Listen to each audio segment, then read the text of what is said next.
E aí, Thiago, em 2012 surgiu lá o Summit na Espanha. A minha pergunta é o seguinte, uma curiosidade. Por que buscar o Summit da Espanha quando nós temos capacidade para fazer coisas aqui? Essa é uma boa pergunta, é uma boa discussão.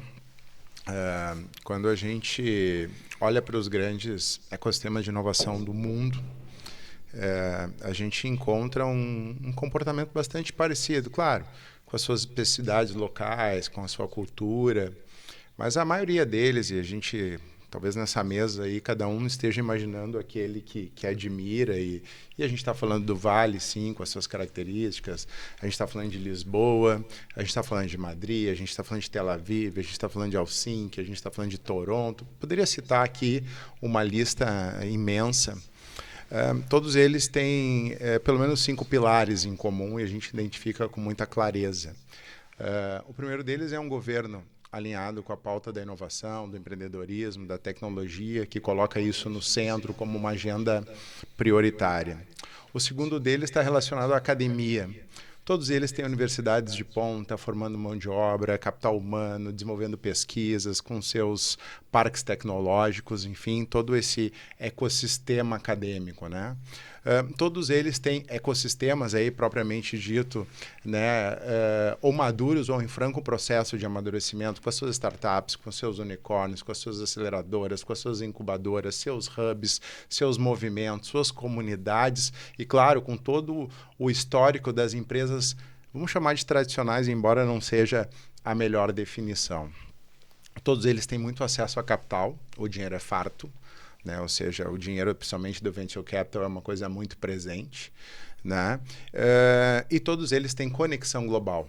Tem uma visão, não só aquela clássica do Born to be Global, mas tem essa conexão, esse alinhamento com outros pontos aí no mapa mundial. Juntando tudo isso, todos esses locais também têm um grande evento global de inovação. Eu posso citar aqui o SXSW em Austin, o Web Summit em Lisboa, podia citar aqui o próprio, obviamente, South Summit em Madrid, o Slush, Collision, enfim, vários eventos, Mobile Congress Barcelona, e tem aqueles que são mais específicos, aqueles que são mais generalistas, aqueles que são mais feiras, aqueles que são mais congressos, aqueles que são mais negócios, mas todos esses locais têm esse grande evento que é icônico, é simbólico e conecta, né, aquele ponto específico com o mundo. Corta para a nossa realidade, né, a gente olha para o Rio Grande do Sul, e se a gente olhar para a América Latina como um todo, né, acho que a gente consegue fazer esse recorte com algumas variações, mas a gente realmente tem o privilégio de ter um governo alinhado com essa pauta. Eu acho que a gente está muito bem servido, tanto localmente quanto em termos estaduais. E lembrando que a pauta da inovação, né, Marcos, ela corre alheia a esse tema político, essa polarização. Eu acho que isso é um ponto muito positivo. Quando a gente olha para as universidades, a gente olha aqui a URGS liderando as avaliações do setor público, a gente olha a Unicinos e a PUC rivalizando ali entre as primeiras privadas, a gente olha todas as outras com muita proximidade. Quando a gente olha para o ecossistema, bom, a gente nunca viveu um momento tão especial do nosso ecossistema, com os nossos unicórnios, nossas empresas, nossas startups, aí o Pacto Alegre, a Aliança pela Inovação, né, o Inova RS, uma série de movimentos liderados pelo governo do estado, liderados pela Prefeitura de Porto Alegre, liderados, né, pela iniciativa privada, enfim, acho que isso está muito em ebulição. Onde é que a gente tem problema? A gente começa a ter problema, primeiro no acesso a capital, né? A gente faz uma brincadeira internamente que o dinheiro desembarca em Guarulhos e ali ele fica.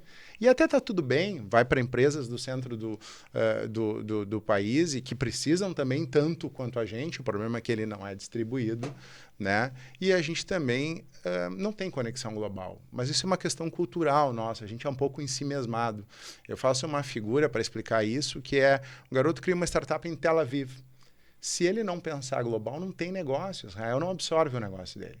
Se o cara criar lá em Rio Grande, em Pelotas, no sul do estado, ele olha para cima, tem um Brasilzão gigante para ele trabalhar.